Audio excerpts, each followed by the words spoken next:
So I was scrolling through YouTube. Someone actually cut together the Katakuri fight. It's like about an hour long. You should send that to me. Yeah, I'll send it over. It's pretty cool. I guess my topic is like, do you have a favorite fight in One Piece? Or my question, like, if you have a fight that like you go back to and you're like, I could watch this like all day. Oh, that's actually okay. So that's actually a good question. So I'm really sad because there is side note, but relating. They took off the OG Gaara versus Rock Lee fight. You used to be able to watch that fight on YouTube and the Naruto Gaara fight. They took those off. Those are off. They're still on there, but they are now you have to kind of tweak and fuck with them so YouTube doesn't remove them. But it was so sad because those have been literally staples in my anime fight rewatches. Like, I probably watch Lee vs. Gaara once a year. I probably watch Naruto vs. Gaara once a year.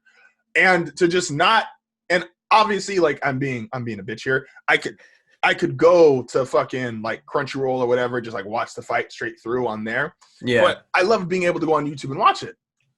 And the fact those are gone made me really sad. So YouTube, your mom's a hoe. I don't know why you took those fights off after literally 10 fucking years, but I guess. Well, somewhat, they got too many views. I guess. Put anything up as long as it gets like 2 views. But One Piece fights are weird to me because I don't think I have like that. Oh, I love this. Like, there's fights I do enjoy and there's fights that are great, but I don't know if there's just a standalone fight where I'm like, oh, I got to go and watch that. Oh, like obviously Luffy versus Lucci is great. Luffy versus Doflamingo was a great fight. Luffy versus Luffy versus Katakuri is a great fight. Zoro versus Pika is enjoyable. I don't think it's not a great fight. It's enjoyable though. Yeah. Usopp's fights are all kind of like comedic relief. Yeah, like I was thinking about this too, and I was like, because I finished the Katakuri the Katakuri montage, or whatever you want to call it, and I was like, because I think I said last week, I was like, I really like the Katakuri fight, but like animated, it's just okay. Like, I think they do some interesting things, but it's definitely like in that realm of chopped together. Like, it would be more interesting to read it, sort of thing, until Snake Man shows up. Mm-hmm.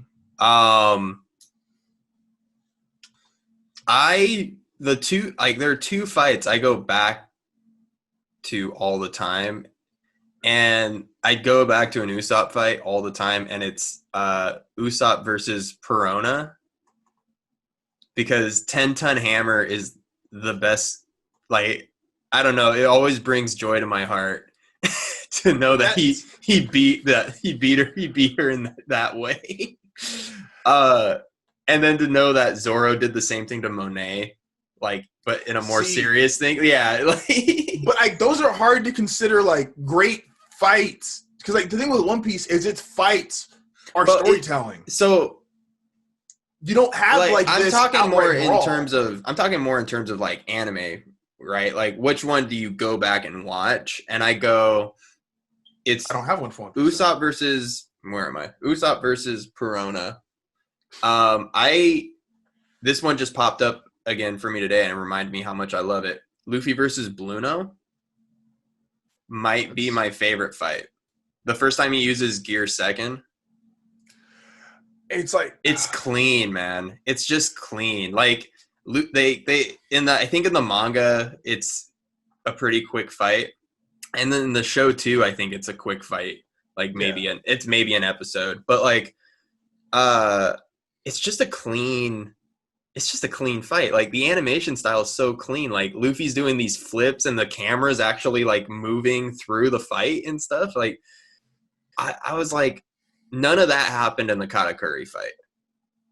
And I went, yeah, it's like, I think reading the Katakuri fight's probably my favorite. but oh no, watching it, I gotta give it to Luffy Bluno. It's just too clean, man. See, I don't. That's my only like One Piece fights is none of them are like take your best fights, quote unquote.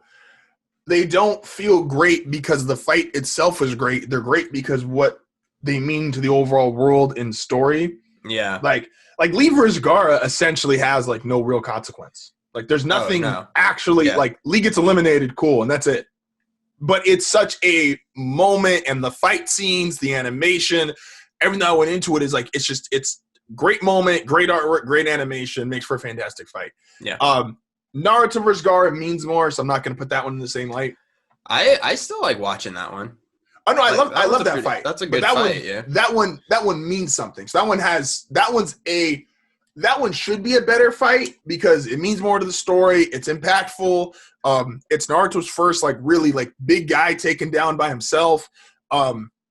Whereas like I said, Lee vs. Gaara, which I think people would say Lee vs. Gaara is a better fight, but Lee vs. Gaara means less to the world of Naruto than Naruto vs. Gaara.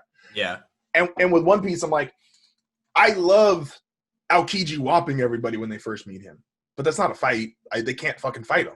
He just fucking shit stomps them. Yeah. I love watching Whitebeard raise hell, but it's not a fight. No one can fight Whitebeard one-on-one. And so there's all these little moments in One Piece where I'm like, I love the moment or I love what happens, but they're not really fights because either they're just not meant to be or the person is just too strong. Yeah. And like Kizaru getting his introduction, coming to the island, whooping everybody. Like that's a good thing to go back to. It is, but I don't consider that a quote unquote fight because no one could fight Kizaru. Mm-hmm. And I love even the 30-second interaction of him and Rayleigh. But Rayleigh's not even trying to fight Kizaru. He's like, fam, I'm old. I probably could beat you, but like that would fuck with my 5 o'clock nap, and I haven't stretched today, so leave me alone. Yeah, well, we don't need to flatten this island too. Like, yeah, and so One Piece is always harder for me to go back as far as fights because just the way Luffy fights, because they're usually, even though Luffy is like a brawler, he has to fight a little strategically every time, and it changes the dynamic. Like Luffy versus Moria, it's cool, but it's not just a straight one-on-one brawl-out fight, like throw hands, because Moria is 30 feet fucking tall and a giant and changing body, and Luffy has to become a different person essentially to even fight him at all. And then it's the whole crew versus him. And then you get situations like I said, you get the overpowered character in there, the Kizaru, Akainu's. Even at the war, Luffy doesn't really have one-on-one fights. Yeah, but there isn't really like any one-on-one fight in the war though. And I think that's what made the Paramount War such an interesting arc, was that you had all these like overpowered characters. And I think it definitely shifted the tone for One Piece as a whole. And maybe even fighting manga as a whole, and like the expectation. Like you can have all of these like potentially big name characters just show up, and there isn't just a fight, because that's not how a war would work. And I think correct. Like when you compare like the Paramount War to the Fourth Great Ninja War, one of them actually feels like a war versus the other. And it's because like it's you don't get those one-on-one fights in a war. The only thing I will say, and it's not necessarily, it's not realistic, because you are right on that aspect of, yes, a war is, you're trying to accomplish a goal. You're not trying to go out there and prove you're strong in this person or whatever. But there is something nice about payoff, and obviously they're in two different spots. Oh, yeah. Like we needed, for the Fourth Great Ninja War, we needed that. Like, yes, it was technically everybody versus Madara, everybody versus Kaguya, and then you got that payoff of 1v1 Naruto versus Sasuke. Yeah. So I would have loved if I got because there was two one-on-one fights. Giant Admiral, whatever the fuck his name was, fought Whitebeard and lost immediately. And then, yeah, I mean, like, I think, like, the longest one-on-one fight is we don't even see it, and it's Mihawk versus Rose. And it's like, yeah, they're two swordsmen that are, you know, maybe toying with each other, like or maybe going all out, like who knows, like a sword fight can be longer, absolutely. You know, regardless of if you're I mean, theoretically sword fights are supposed to be very quick. That's my favorite thing about Kenshin. It's like two sword swings. Most realistic sword fights, man, honestly. Yeah, like they're just dead. Like homie literally I loved just because anytime I get the chance to talk about it, I had Noemi watch a fight from Kenshin.